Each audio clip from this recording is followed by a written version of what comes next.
As we start the program, may I request Jairaj sir, President, Secretary and Treasurer to be seated on the front row. Mannam Jayanti, എനിക്ക് ഇന്നാണ് മനസ്സിലായത് Mannam ജയന്തിയാണെന്ന്, Mannam ജയന്തിയല്ല. Mannam Jayanti കുടുംബസംഗമം celebrations അല്ലേ ഇന്ന്. പക്ഷേ ഇതിനെക്കുറിച്ച് നമുക്ക് എത്ര പേർക്ക് അറിയാം? സോ ഇതിനെക്കുറിച്ച് ഇത്തിരി ഡീറ്റെയിൽ ആയിട്ട് സിമ്പിൾ ലാംഗ്വേജിൽ പറയാനാണ് the power couple is here. So let me hand it over to them. Madam, over to you. Thank you. എല്ലാവർക്കും നമസ്കാരം. ഈ പരിപാടിയുടെ അധ്യക്ഷ പദമലങ്കരിച്ച ബഹുമാനപ്പെട്ട ശ്രീ ശശിയേട്ടൻ, ഈ പരിപാടിയിൽ നമ്മളോടൊപ്പം നമ്മെ ഒത്തിരി ചിരിപ്പിച്ച് ചിന്തിക്കാനായി എത്തിച്ചേർന്നിരിക്കുന്ന നമ്മളുടെ, പ്രത്യേകിച്ച് ഞങ്ങൾ തൃശ്ശൂരുകാരുടെ, ഞാൻ ജന്മം കൊണ്ടല്ലെങ്കിലും കർമ്മം കൊണ്ട് തൃശ്ശൂരുകാരായവരാണ് ഞങ്ങൾ തൃശ്ശൂരുകാരുടെ സ്വകാര്യ അഹങ്കാരം ജയരാജേട്ടൻ. ഞാനൊക്കെ ഈ ചെറിയ കുട്ടിയായിരിക്കുമ്പോൾ മുതൽ ഇദ്ദേഹത്തിൻ്റെ പ്രകടനങ്ങൾ അത്ഭുതത്തോടെ കണ്ട് ഇരുന്ന ഒരു പ്രേക്ഷകയാണ്. അതുകൊണ്ട് ജയരാജേട്ടൻ്റെ പ്രേക്ഷകയാവാൻ ഏതു പ്രായത്തിലും ഞങ്ങൾക്കൊക്കെ വലിയ കൗതുകവും ഇഷ്ടവുമാണ്. അത് നമ്മളെല്ലാവരും പ്രതീക്ഷിച്ചിരിക്കുകയുമാണ്. പക്ഷെ അതിനു മുൻപ് ചില ഗൗരവമായ ചില കാര്യങ്ങളെക്കുറിച്ച് ചിന്തിച്ചതിനു ശേഷം ജയരാജേട്ടൻ്റെ നർമ്മത്തിൽ നിറഞ്ഞ ചിന്തയിലേക്ക് നമുക്ക് പ്രവേശിക്കാം. എനിക്ക് ഇവിടെ എത്താൻ അവസരം തന്ന എൻ്റെ പ്രിയപ്പെട്ട അധ്യാപികയും ചേച്ചിയുമൊക്കെ ആയ ഡോക്ടർ ഗീത നമ്പ്യാർ, മറ്റ് എല്ലാ ഞങ്ങളുടെ പ്രിയപ്പെട്ട സനൽ ചേട്ടനും രശ്മി ചേച്ചിയും ഉണ്ട്, സഞ്ജയ് ഉണ്ട്, എല്ലാവർക്കും സ്നേഹത്തോടെ, പ്രിയപ്പെട്ട എല്ലാ കുടുംബാംഗങ്ങൾക്കും സ്നേഹത്തോടെ നമസ്കാരം. ഇവിടെ നമ്മൾ രണ്ടുപേരും കൂടിയാണ് സംസാരിക്കണം എന്ന് തീരുമാനിച്ചിട്ടുള്ളത്. അതിന് പ്രധാനപ്പെട്ട കാരണം ഇതൊരു കുടുംബ സംഗമമാണ് എന്നത് തന്നെയാണ്. ഒരു കുടുംബ സംഗമത്തിൽ സംസാരിക്കേണ്ടി വരുമ്പോൾ ഒരു കുടുംബത്തിൻ്റെ ഭാഗമായ ഞങ്ങൾ രണ്ടുപേരും ഒരു വിഷയത്തിൽ നിന്നുകൊണ്ട് തന്നെ, പ്രത്യേകിച്ചും പൻവേലിലെ മലയാളികളിൽ നിന്നും NSS കുടുംബങ്ങളിൽ നിന്നും ചില കൗതുകകരങ്ങളായ ചോദ്യങ്ങൾ ഞങ്ങൾക്ക് ലഭിച്ചിരുന്നു. ആ ചോദ്യങ്ങളെ അഡ്രസ്സ് ചെയ്തുകൊണ്ട് സംസാരിക്കണം എന്ന് തന്നെയാണ് ഞങ്ങൾ കരുതുന്നത്. ഇന്ന് നമ്മളെല്ലാവരും ഇവിടെ എന്തിനു വേണ്ടി ഒത്തുകൂടി എന്ന് ഞാൻ ആമുഖമായി സംസാരിച്ചതിനു ശേഷം നമുക്ക് ഇന്നത്തെ കുടുംബ സംഗമം എന്ന വിഷയത്തിലേക്ക് പ്രവേശിക്കാം എന്നെനിക്ക് തോന്നുന്നു. എല്ലാവരും വെള്ളം കൊടുക്കലൊക്കെ കഴിഞ്ഞെങ്കിൽ ദയവ് ചെയ്ത് കുട്ടികൾ ഒന്ന് അവരവരുടെ സ്ഥലത്ത് പോയിരുന്നാൽ ചില കാര്യങ്ങൾ നമുക്ക് ഗൗരവമായി സംസാരിക്കാമായിരുന്നു. നമുക്കെല്ലാവർക്കും അറിയാവുന്നതുപോലെ ഭാരതകേസരി മന്നത്ത് പത്മനാഭൻ 149ാമത് ജയന്തിയാണ് നാം ഇന്ന് ആഘോഷിക്കുന്നത്. കഴിഞ്ഞ ജനുവരി 2-ാം തീയതിയായിരുന്നു മന്നം ജയന്തി. ഇന്ത്യയുടെ പല ഭാഗങ്ങളിൽ, ലോകത്തിൻ്റെ പല ഭാഗങ്ങളിൽ മന്നം ജയന്തി ആഘോഷിച്ചു കൊണ്ടിരിക്കുകയാണ്. കഴിഞ്ഞ ആഴ്ച മറ്റൊരു മന്നം ജയന്തിയുടെ ദേശീയ തലത്തിലുള്ള മറ്റൊരു പരിപാടിയിലും കൂടി എനിക്ക് പങ്കെടുക്കാൻ അവസരമുണ്ടായി. അങ്ങനെ നാടിൻ്റെ പല ഭാഗങ്ങളിൽ മന്നത്ത് പത്മനാഭൻ എന്ന യുഗപ്രഭാവനായ സമുദായ ആചാര്യനെ കുറിച്ച് വളരെ ഗൗരവമായി ചർച്ചകൾ നടന്നുകൊണ്ടിരിക്കുന്ന ഒരു കാലത്താണ്, അതല്ലെങ്കിൽ മന്നത്ത് പത്മനാഭൻ്റെ പ്രസക്തി എന്താണ് എന്ന് ഒരു സമൂഹം വളരെ ഗൗരവത്തോടെ ആലോചിച്ചു കൊണ്ടിരിക്കുന്ന ഒരു കാലത്തിലൂടെയാണ് നമ്മൾ കടന്നു പോകുന്നത്. മറ്റൊരു വാക്കിൽ പറഞ്ഞാൽ, മന്നം ജീവിച്ചിരുന്ന കാലഘട്ടത്തേക്കാൾ ഒരുപക്ഷെ മന്നത്ത് പത്മനാഭനെ പോലെ ഒരാളുടെ പ്രസക്തി കേരളത്തിൻ്റെ സാംസ്കാരിക ഇടത്തിൽ ഏറ്റവും ഗൗരവമായി ഉണ്ടാകേണ്ട ഒരു കാലത്തിലൂടെയാണ് നാം കടന്നുപോയിക്കൊണ്ടിരിക്കുന്നത്. പറഞ്ഞു വരുന്നത്, മന്നത്ത് പത്മനാഭനെ പോലെ ഒരാൾ ഒരു കാലത്തിൻ്റെ മാത്രം ആചാര്യനല്ല, മറിച്ച് എല്ലാ കാലങ്ങളിലേക്കും ഒരു സമുദായത്തെ ഉദ്ധരിച്ചു എന്നത് മാത്രമല്ല മന്നത്തിൻ്റെ പ്രസക്തി. കേരളീയർക്ക്, ഹിന്ദു സമുദായത്തിന് അഭിമാനത്തോടെ നിവർന്നു നിൽക്കാനുള്ള ഒരു പരിസരമുണ്ടാക്കി കൊടുത്ത ഒരു വ്യക്തി കൂടിയാണ് മന്നത്ത് പത്മനാഭൻ. ഒരുപക്ഷെ ഇവിടെ ഇരിക്കുന്നവരിൽ പലരും കേരളത്തിൽ വേരുകളുള്ള, എന്നാൽ മുംബൈയിൽ കർമ്മമേഖലയായി മുംബൈയിൽ ജീവിക്കുന്നവരായിരിക്കും ഇവിടെ ഇരിക്കുന്നവരിൽ പലരും. പക്ഷെ മന്നത്ത് പത്മനാഭനെ നമ്മുടെ പുതിയ തലമുറയ്ക്ക് പരിചയപ്പെടുത്തി കൊടുക്കുമ്പോൾ എനിക്ക് ഓർമ്മയുണ്ട്, എൻ്റെ വീടിൻ്റെ സ്വീകരണ മുറിയിൽ എൻ്റെ അച്ഛൻ, ഒരുപക്ഷെ അവിടെ വളർന്നു വരുന്ന ഒരു പെൺകുട്ടി, ഞാൻ ഒരൊറ്റ പെൺകുട്ടിയാണ്, അതുകൊണ്ട് അവിടെ വളർന്നു വരുന്ന ഒരു പെൺകുട്ടി ഭാരതത്തിൻ്റെയും കേരളത്തിൻ്റെയും സാംസ്കാരിക ആധ്യാത്മിക ജീവിതങ്ങളെ ധന്യമാക്കിയ ചില മഹത്തുക്കളെ തിരിച്ചറിയണം എന്ന് കരുതിക്കൊണ്ടാവും എൻ്റെ വീടിൻ്റെ സ്വീകരണ മുറിയിൽ ഇങ്ങനെ നിറയെ മഹാത്മാക്കളുടെ ചിത്രങ്ങൾ വച്ചിരുന്നു. വിവേകാനന്ദ സ്വാമികൾ, ശ്രീനാരായണ ഗുരുദേവൻ, ശ്രീരാമകൃഷ്ണ പരമഹംസൻ, ശാരദാദേവി, ചട്ടമ്പിസ്വാമികൾ, ശുഭാനന്ദ ഗുരുദേവൻ, ഒരു കാലത്ത് കേരളം പറയൻ സ്വാമി എന്ന് പറഞ്ഞ ആത്മീയതയുടെ ഉന്നതങ്ങളിൽ സഞ്ചരിച്ച ഒരു മഹാത്മാവായിരുന്നു ശുഭാനന്ദ ഗുരുദേവൻ. ശുഭാനന്ദ ഗുരുദേവൻ, മഹാത്മാ അയ്യങ്കാളി, ഇങ്ങനെ ഭാരതത്തിലെയും കേരളത്തിലെയും അരവിന്ദ ഘോഷ്, രമണ മഹർഷി, ഇങ്ങനെ നിരനിരയായി എൻ്റെ വീട്ടിലെ സ്വീകരണ മുറിയിൽ ചിത്രങ്ങൾ വെച്ചിരുന്നു. അതിലൊരു ചിത്രമായിരുന്നു ഒരു വടിയും ഇങ്ങനെ കയ്യിൽ പിടിച്ച് ഒരു രണ്ടാം മുണ്ടും മുകളിൽ ഇങ്ങനെ ഇട്ടുകൊണ്ട് ഇങ്ങനെ നിവർന്നു നിൽക്കുന്ന മന്നത്ത് പത്മനാഭൻ എന്ന ഭാരത കേസരിയുടെ ചിത്രം. ഈ ചിത്രം കാണുമ്പോഴൊക്കെ നമ്മൾ കൊച്ചുകുട്ടികളാണ്. നമ്മുടെ വീട്ടിലൊക്കെ സാധാരണ വയ്ക്കുന്ന ചിത്രം നമ്മുടെ മുത്തശ്ശൻ്റെ, വല്യച്ഛൻ്റെ, അമ്മാവൻ്റെ ഒക്കെ ചിത്രങ്ങളാണ് നമ്മുടെ വീട്ടിൽ വെക്കുന്നത്. അപ്പോൾ ഒരു ഭാവന വളർന്നു വരുന്ന ഒരു പെൺകുട്ടിക്കാലത്ത്, അല്ലെങ്കിൽ ഭാവന തളിരിടുന്ന ഒരു പെൺകുട്ടിക്കാലത്ത് ഞാൻ കൊച്ചുകുട്ടിയായിരുന്നപ്പോൾ വിചാരിച്ചിരുന്നത് ഈ ചിത്രങ്ങളിലുള്ളവരൊക്കെ എൻ്റെ ആരൊക്കെയോ ആണ്. ശ്രീരാമകൃഷ്ണദേവനും വിവേകാനന്ദനും ഒക്കെ എൻ്റെ ആരൊക്കെയോ ബന്ധുക്കളാണ്, എൻ്റെ അച്ഛൻ്റെ ബന്ധുക്കൾ, അമ്മയുടെ ബന്ധുക്കളാണ്. ഇവരെക്കുറിച്ചൊക്കെ എനിക്ക് സാമാന്യമായി ഇവരെ പറ്റിയൊക്കെ പറയാൻ അറിയാമായിരുന്നു. എൻ്റെ വീട്ടിൽ ആര് ഗസ്റ്റ് വന്നാലും, ഒരു 5 വയസ്സ് 6 വയസ്സൊക്കെ ഉള്ള ഒരു പെൺകുട്ടി ആര് വീട്ടിൽ വന്നാലും ഈ ചിത്രങ്ങളൊക്കെ കാണിച്ച് ഒരു ആർട്ട് ഗാലറിയിലെ പോലെ ഞാൻ ഇങ്ങനെ വരുന്നവർക്ക് പറഞ്ഞു കൊടുക്കും, ഇത് ഇന്ന ആളാണ്, ഇത് ഇന്ന ആളാണ് എന്ന്. അന്നതൊരു ബാലകൗതുകമോ ഒക്കെ ആയിരുന്നിരിക്കാം.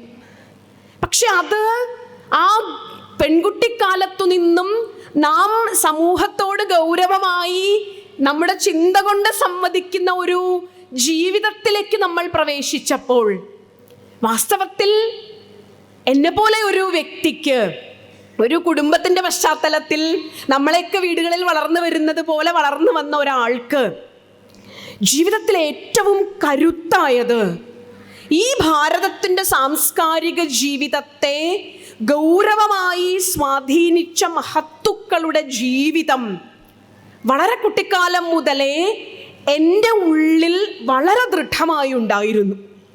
അതുകൊണ്ട് തന്നെ മന്നത്ത് പത്മനാഭൻ ഉൾപ്പെടുന്ന കേരളത്തിൻ്റെ സാമൂഹ്യ സാംസ്കാരിക ചരിത്രത്തെ ആഴത്തിൽ സ്വാധീനിച്ചവർ സൃഷ്ടിച്ചെടുത്തതാണ് ഇന്നത്തെ കേരളത്തിൻ്റെ അഭിമാനകരമായ അവസ്ഥ എന്ന് തിരിച്ചറിയുവാൻ സാധിച്ചിരുന്നു. നമ്മൾ നവോത്ഥാനത്തെക്കുറിച്ച് വലിയ വായിൽ സംസാരിക്കുന്നത് നമ്മൾ പലപ്പോഴും കേട്ടിട്ടുണ്ട്.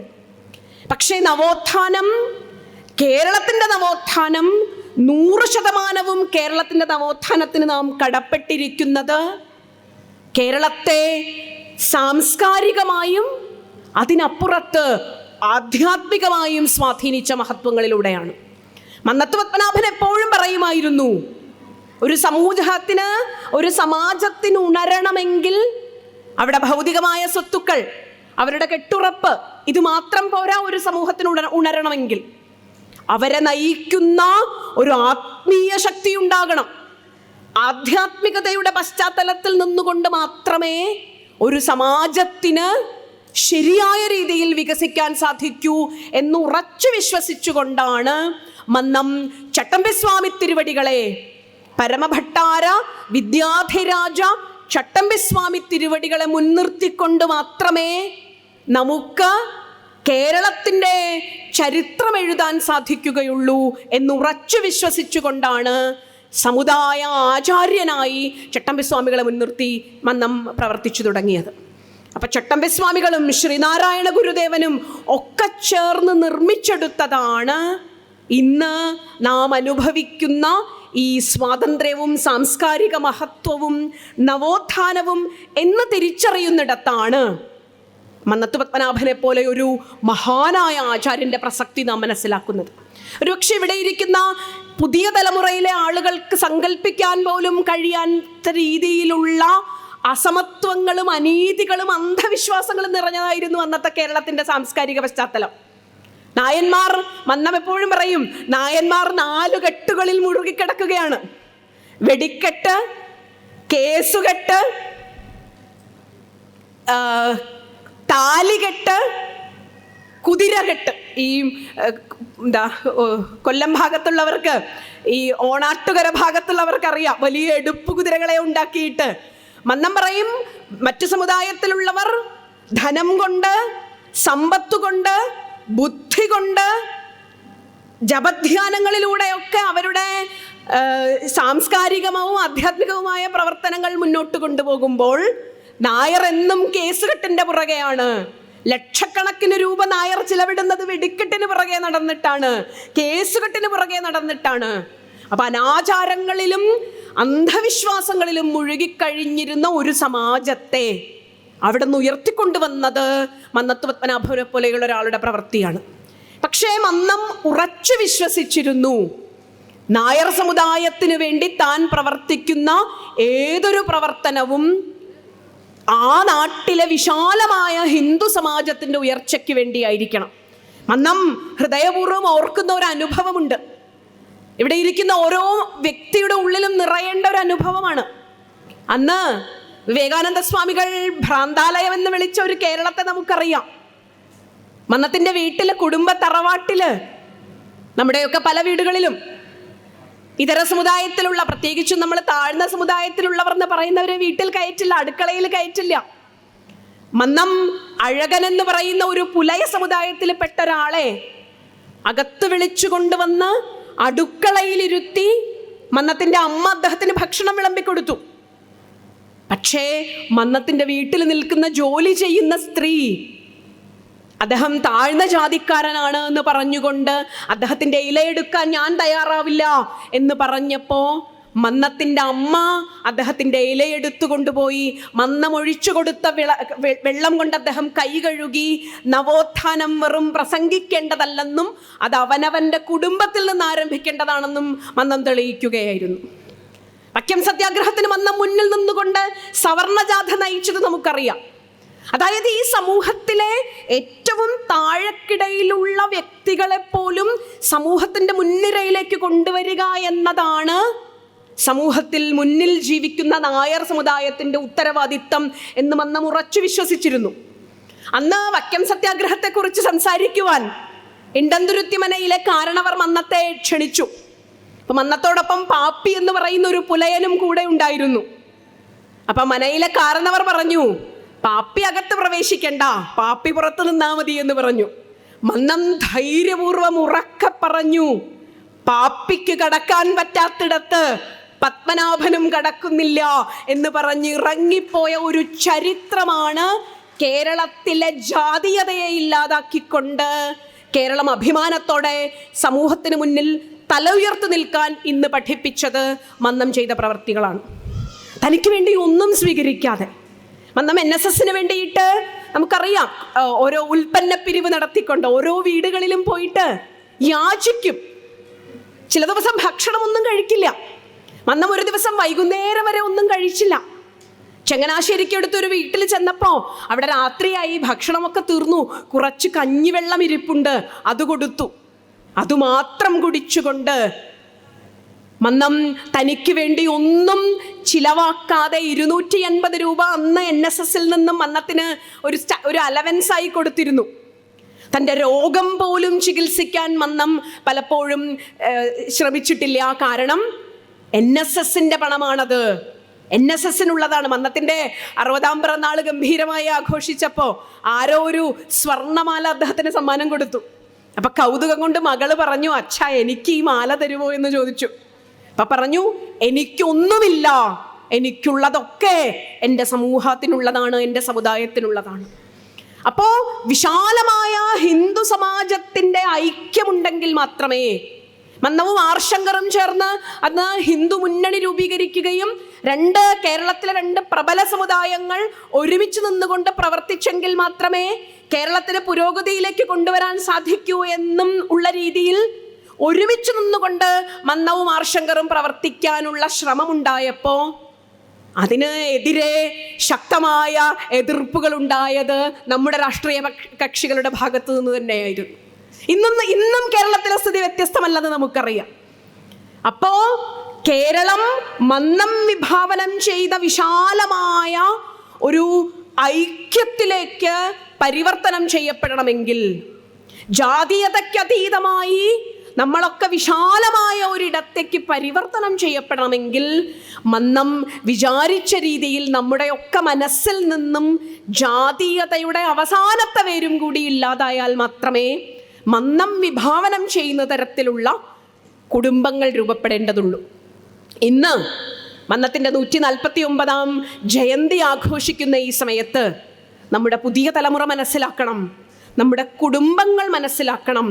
മന്നത്ത് പത്മനാഭനെ പോലെ കാലത്തിനു മുന്നേ സഞ്ചരിച്ച, വിദ്യാഭ്യാസ സ്ഥാപനങ്ങൾ തുടങ്ങി ഒരു സമൂഹത്തെ വിദ്യാഭ്യാസത്തിലൂടെ നവീകരിക്കാൻ ശ്രമിച്ച, ഒരുപക്ഷെ അന്നത്തെ ഇന്ത്യ ഓർക്കുന്നത്, ഇന്ത്യയിൽ മന്നത്ത് പത്മനാഭനെ താരതമ്യപ്പെടുത്താൻ ആരെങ്കിലും ഒരാളുണ്ടെങ്കിൽ അത് പണ്ഡിറ്റ് മദൻ മോഹൻ മാളവ്യ മാത്രമായിരിക്കും. ബനാറസ് ഹിന്ദു യൂണിവേഴ്സിറ്റിയുടെ സ്ഥാപകനായ, സാംസ്കാരിക സാമൂഹ്യ പ്രവർത്തനങ്ങൾക്ക് മുന്നിൽ നിന്നുകൊണ്ട് പ്രവർത്തിച്ച പണ്ഡിറ്റ് മദൻ മോഹൻ മാളവ്യയോട് മാത്രമേ നമുക്ക് മന്നത്ത് പത്മനാഭനെ പോലെ ഒരാളെ താരതമ്യം ചെയ്യാൻ സാധിക്കൂ. അങ്ങനെ ഒരു പശ്ചാത്തലമാണ് ഈ സംഘടനയ്ക്കുള്ളത് എന്ന് തിരിച്ചറിയുമ്പോഴാണ് നമ്മളൊക്കെ എത്രമാത്രം പ്രബുദ്ധരാവേണ്ടതുണ്ട് എന്ന് നമുക്ക് മനസ്സിലാവുകയുള്ളൂ. മന്നം ഊന്നി പറഞ്ഞ ഒരു കാര്യം കുടുംബങ്ങളെ കുറിച്ചായിരുന്നു. ഞങ്ങൾ ഇന്ന് സംസാരിക്കണമെന്ന് വിചാരിച്ചതും അതുതന്നെയാണ്. മന്നം ഊന്നി പറഞ്ഞ ഒരു പ്രധാനപ്പെട്ട കാര്യം, കുടുംബങ്ങളിൽ നമ്മുടെ സംസ്കാരത്തെക്കുറിച്ച്, നമ്മുടെ പൈതൃകത്തെക്കുറിച്ച് ബോധമുള്ള വ്യക്തികൾ പരസ്പരം ഇടപെടുന്ന കുടുംബങ്ങൾ ഉണ്ടാകേണ്ടത് അനിവാര്യമാണ് എന്ന് മന്നം എപ്പോഴും നമ്മളോട് സംസാരിക്കാറുണ്ട്. അതുകൊണ്ട് തന്നെ ശ്രീ പീയൂഷ്ജിയും ഞാനും ഇന്ന് നിങ്ങളിൽ നിന്ന് കിട്ടിയ ചില വിഷയങ്ങളെ, പ്രത്യേകിച്ചും മന്നത്ത് പത്മനാഭന്റെ 149ാം ജയന്തി ആഘോഷിക്കുന്ന സമയത്ത് മന്നം എന്തിനു വേണ്ടി നിലകൊണ്ടു എന്ന ആശയത്തെ കുടുംബങ്ങളുടെ പശ്ചാത്തലത്തിൽ 1-2 ചോദ്യങ്ങളിലൂടെ, അതും ഇവിടെ നിന്ന് തന്നെ കിട്ടിയ ചോദ്യങ്ങളാണ്, 1-2 ചോദ്യങ്ങളിലൂടെ ഈ ആശയത്തെ സമീപിക്കാനാണ് ഞങ്ങൾ കരുതുന്നത്. ഇനിയുള്ള ഇതിൻ്റെ ശൈലി, മന്നം അനുസ്മരണത്തിന് ശേഷമുള്ള ഈ ടോക്കിൻ്റെ ശൈലി ഒരുപക്ഷെ ഞങ്ങൾ 2 പേരും ചേർന്ന് സംസാരിക്കുന്ന രീതിയായിരിക്കും എന്ന് പറഞ്ഞുകൊണ്ട് ശ്രീ പീയൂഷ് ജിയെയും ഈ വിഷയത്തിൽ സംസാരിക്കുന്നതിന് വേണ്ടിയിട്ട് ഞാൻ സ്വാഗതം ചെയ്യും. എനിക്ക് ചോദ്യമായിട്ട് ചോദിക്കാനുള്ളത്, നമ്മൾ പറഞ്ഞു മന്നത്ത് പത്മനാഭൻ നമ്മുടെ കുടുംബങ്ങളിലേക്ക് നമ്മുടെ സംസ്കാരം എന്താണ് എന്ന് പറഞ്ഞു കൊടുക്കണം എന്ന് മന്നത്ത് പത്മനാഭൻ ഊന്നി പറയുകയുണ്ടായി.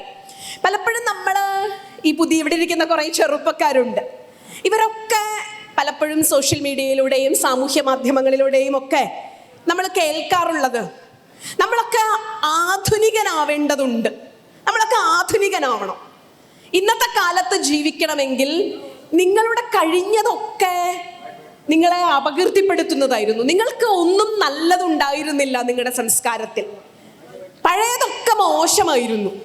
നിങ്ങൾ ആധുനികനാവണമെങ്കിൽ, ഇന്നത്തെ സമൂഹത്തിൽ ജീവിക്കണമെങ്കിൽ പഴയതിനെ ത്യജിച്ച്, നമ്മുടെ സംസ്കാരമെന്നും പാരമ്പര്യമെന്നും ഒക്കെ കുറെ പഴയ ആളുകൾ പറഞ്ഞുകൊണ്ട് നടക്കുന്ന, അഭിമാനം പറഞ്ഞുകൊണ്ട് നടക്കുന്ന, അല്ലെങ്കിൽ നായർ അഭിമാനം, ഹിന്ദു അഭിമാനം, സംസ്കാര അഭിമാനമൊക്കെ പറഞ്ഞുകൊണ്ട് നടക്കുന്ന കുറെ പേരുടേതാണ്.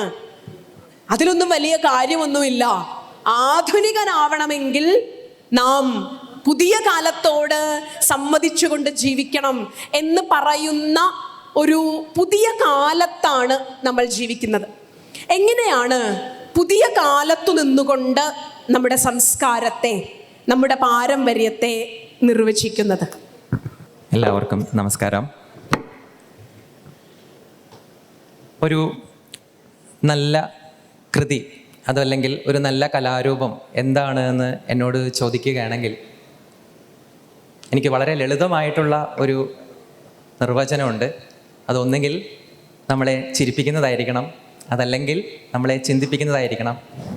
ഉത്തമമായ കലാരൂപം എന്ന് പറയുന്നത് ചിരിയും ചിന്തയും ഒരുപോലെ നമുക്ക് പകർന്നു നൽകുന്നതായിരിക്കണം. അപ്പം ഇന്ന് നിങ്ങൾ ചിരിക്കുമെന്നുള്ള കാര്യത്തിൽ എനിക്ക് യാതൊരു സംശയവുമില്ല. അതിനു മുൻപായിട്ട് ഏതാനും ചില ചിന്തകൾ നിങ്ങളോടൊപ്പം പങ്കുവയ്ക്കുക എന്നുള്ളതാണ് ഞങ്ങളുടെ ദൗത്യം. സംസ്കാരം എന്തുകൊണ്ട് ഇന്ന് ജീവിച്ചിരിക്കുന്ന നാം ഓരോരുത്തരും നമ്മുടെ സംസ്കാരത്തെക്കുറിച്ച് അന്വേഷിക്കണം എന്നാണ് ചോദ്യമെങ്കിൽ അതിന് ഒറ്റ വാക്കിൽ ഒരു ഉത്തരമുണ്ട്. അത് നമുക്കുള്ളത് കൊണ്ടാണ്. നമുക്ക് ഒരു സംസ്കാരം ഉണ്ട്. പണ്ട് എവറസ്റ്റ് കൊടുമുടി കീഴടക്കുവാൻ വേണ്ടി ടെൻസിങ്ങും ഹിലാരിയും അറിയാമല്ലോ നമുക്കത്. അതിൽ എഡ്മണ്ട് ഹിലാരി ഡസൻ കണക്കിന് തവണ അതിൽ ശ്രമിക്കുകയുണ്ടായി. ഓരോ തവണയും അദ്ദേഹം ദയനീയമായി പരാജയപ്പെട്ടു. എന്നിട്ടും തൻ്റെ ശ്രമം നിർത്താതെ അദ്ദേഹം അത് തുടർന്നുകൊണ്ടിരിക്കുകയായിരുന്നു. ഒരിക്കലൊരു പത്രപ്രവർത്തകൻ അദ്ദേഹത്തോട് ചോദിച്ചു, നിങ്ങൾ എന്തിനാണ് ഇങ്ങനെ ഒരു ദൗത്യം വീണ്ടും പരാജയപ്പെട്ടുകൊണ്ടിരിക്കുമ്പോഴും എന്തുകൊണ്ട് വീണ്ടും വീണ്ടും ഇതിനു വേണ്ടി പരിശ്രമിക്കുന്നു എന്ന് ചോദിച്ചപ്പോൾ അദ്ദേഹം പറഞ്ഞ മറുപടി ഇത്രയും മാത്രം: എവറസ്റ്റ് അവിടെ ഉള്ളത് കൊണ്ട്. എവറസ്റ്റ് അവിടെ ഉള്ളത് കൊണ്ട് എനിക്ക് ഒരിക്കലും വിശ്രമിക്കാൻ സാധിക്കുകയില്ല. അത് എന്നെ വീണ്ടും വീണ്ടും മാടി വിളിച്ചുകൊണ്ടിരിക്കും. ഇതുപോലെയാണ് ഒരു ഭാരതീയൻ അല്ലെങ്കിൽ ഒരു ഇന്ത്യക്കാരൻ സംസ്കാരത്തെ അന്വേഷിക്കുന്നത്. അതവിടെ ഉണ്ട്. ഇപ്പം നമുക്കറിയാം, ഇന്ന് ലോകത്തെ നമ്പർ 1 എന്ന് വിശേഷിപ്പിക്കുന്ന ഒരു രാജ്യമാണ് യുണൈറ്റഡ് സ്റ്റേറ്റ്സ്, അമേരിക്ക. ഈ അമേരിക്കയ്ക്ക് എത്ര പാരമ്പര്യമുണ്ട്, എത്ര സംസ്കാരമുണ്ട്, എത്ര വർഷത്തെ പഴക്കമുണ്ട്. കൊളംബസ് വഴിതെറ്റി അവിടെ എത്തിയില്ലായിരുന്നെങ്കിൽ ഇന്നൊരു അമേരിക്ക അവിടെ ഉണ്ടാകുമായിരുന്നില്ല. ഒരു 400-500 വർഷത്തെ ചരിത്രം, സംസ്കാരം മാത്രമാണ് അവർക്കുള്ളത്. പക്ഷേ അവർ ആ സംസ്കാരത്തെ, ആ 500 വർഷത്തെ സംസ്കാരത്തെ 5000 വർഷത്തിൻ്റെ പാവനതയോടുകൂടി കാത്തു സൂക്ഷിക്കുന്നുണ്ട്. അമേരിക്കയിൽ പോയാൽ അമേരിക്കൻ സംസ്കാരത്തെക്കുറിച്ച് ഇകഴ്ത്തി പറയുന്നവർ തുലോം കുറവായിരിക്കും, തുച്ഛമായിരിക്കും. അല്ലെങ്കിൽ ഞാനങ്ങനെ ആരെയും അധികം കേട്ടിട്ടില്ല, വായിച്ചിട്ടില്ല, കണ്ടിട്ടില്ല. വിമർശിക്കാൻ ആവശ്യത്തിലേറെ കാരണങ്ങളുണ്ട് അവരുടെ ഭൂതകാലത്ത്. പക്ഷേ അവരത് ചെയ്യുന്നില്ല, അവരത് മറന്നിരിക്കുന്നു. അവിടെ ഉണ്ടായിരുന്ന നേറ്റീവ് ഇന്ത്യൻസിനെ മുഴുവൻ തുടച്ചു നീക്കിക്കൊണ്ടാണ് യൂറോപ്യൻ സെറ്റിൽമെൻറ്റ് അവിടെ നടന്നിരിക്കുന്നത്. എന്നിട്ടും അവരൊരിക്കൽ പോലും സ്വയം നിന്ദിക്കുന്നില്ല, സ്വന്തം ഭൂതകാലത്തെ ഇകഴ്ത്തി പറയുന്നില്ല. അതിനെക്കുറിച്ച് ഓർത്ത് അഭിമാനം കെട്ടവരായി പോകുന്നില്ല. നേരെ മറിച്ച് നമ്മളോ? ഭാരതത്തിൻ്റെ ചരിത്രം എത്രയാണ്? ചരിത്രകാരന്മാർ പറയുന്നത് കുറഞ്ഞത് 6000-7000 കൊല്ലങ്ങളുടെ ചരിത്രം നമുക്കുണ്ട്, സമ്പന്നമായൊരു ചരിത്രം. ഒരുപക്ഷെ അത് അതിലും മുകളിലായിരിക്കാം. പക്ഷേ നമ്മൾ ഈ 10,000-ഓളം വരുന്ന വർഷങ്ങളിലെ ഈ സംസ്കാരത്തെ എങ്ങനെയാണ് നമ്മൾ ഇതുവരെ സമീപിച്ചിട്ടുള്ളത്?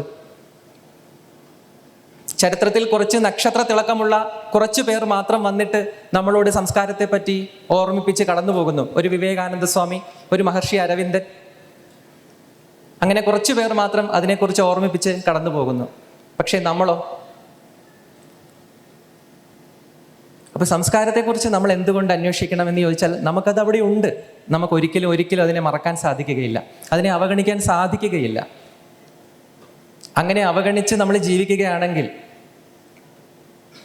ഒരു മരത്തിൻ്റെ തായ്വേരിൽ നിന്ന് അറ്റുവീണ ഒരു ശിഖരം പോലെ നമ്മൾ ഉണങ്ങിപ്പോവും. നമ്മുടെ സത്ത് ചോർന്നു പോകും. അത് ആത്മാവ് പോലെയാണ് നമ്മുടെ. കെ ദാമോദരൻ പോലും പുസ്തകം എഴുതിയപ്പോൾ അതിനിട്ട പേര് ഇന്ത്യയുടെ ആത്മാവ്. ഇന്ത്യയുടെ ചരിത്രത്തെക്കുറിച്ച് പുസ്തകം എഴുതിയപ്പോൾ അതിനിട്ട പേര് ഇന്ത്യയുടെ ആത്മാവെന്നായിരുന്നു. ശരിക്കും സംസ്കാരമെന്ന് പറയുന്നത് നമ്മളുടെ ഓർമ്മയ്ക്ക് മാത്രം പറയുന്ന പേരാണ്. നിങ്ങൾക്ക് ഡിമെൻഷ്യ ഇല്ല എന്നുള്ളതിൻ്റെ ഒരു തെളിവാണ് സംസ്കാരത്തെക്കുറിച്ചിട്ടുള്ള നിങ്ങളുടെ അവബോധം. എത്രത്തോളം ഓർത്തെടുക്കാൻ, വിവേകാനന്ദ സ്വാമിയുടെ വാക്കായത്, നിങ്ങൾ എത്രത്തോളം ഓർത്തെടുക്കാൻ സാധിക്കുന്നുവോ അത്രത്തോളം ഓർത്തെടുക്കൂ. എത്രമാത്രം പിന്നിലേക്ക് തിരിഞ്ഞു നോക്കാൻ സാധിക്കുന്നുവോ അത്രമാത്രം തിരിഞ്ഞു നോക്കൂ. ഭൂതകാലത്തെ മറന്നുകൊണ്ട്, അതിനെ ഇകഴ്ത്തിക്കൊണ്ട്, അതിനെ ശപിച്ചുകൊണ്ട് ഒരു വർത്തമാനവുമില്ല, ഒരു ഭാവിയുമില്ല. ഇത് നമ്മുടെ രാഷ്ട്രപിതാമഹൻ എന്ന് വിളിക്കപ്പെടാൻ അർഹതയുള്ള സർവ്വഥാ യോഗ്യനായ വിവേകാനന്ദ സ്വാമിയുടെ വാക്കുകളാണ്. ഇനി ഇതിൻ്റെ ഒരു വൈയക്തികമായ അനുഭവം കൂടി പറഞ്ഞുകൊണ്ട് നമുക്ക് ഈ ചോദ്യത്തെ ഒന്ന് കാണാം. അമേരിക്കയിൽ തന്നെ ഒരു പരീക്ഷണം നടന്നു. അത് 60കളിൽ 70കളിൽ നടന്നൊരു പരീക്ഷണമാണ്. സ്വന്തം ഭൂതകാലത്തെക്കുറിച്ച് എഴുതുവാനായിട്ട് കുറച്ച് കന്യാസ്ത്രീ മഠങ്ങളിലാണ് അത് സംഭവിച്ചിട്ടുള്ളത്. അവരോട് അവരുടെ ഭൂതകാലത്തെക്കുറിച്ച് ഒരു ജേണൽ എഴുതി തരാൻ പറഞ്ഞു. അവരുടെ ഓർമ്മകൾ എഴുതി നൽകാൻ പറഞ്ഞു. ഏകദേശം ഒരു 100ഓളം പേര് ജേണൽ എഴുതി കൊടുത്തു. ഈ ജേണലെല്ലാം അവർ വാങ്ങി സൂക്ഷിച്ചു വെച്ചു, ഈ പരീക്ഷണം നടത്തുന്നവർ. പിന്നീട് ഒരുപാട് വർഷങ്ങൾക്ക് ശേഷം ഈ ജേണൽ എഴുതി നൽകിയവരുടെ അപ്പോഴത്തെ അവസ്ഥ എന്താണ് എന്ന് പോയി അന്വേഷിക്കുകയുണ്ടായി.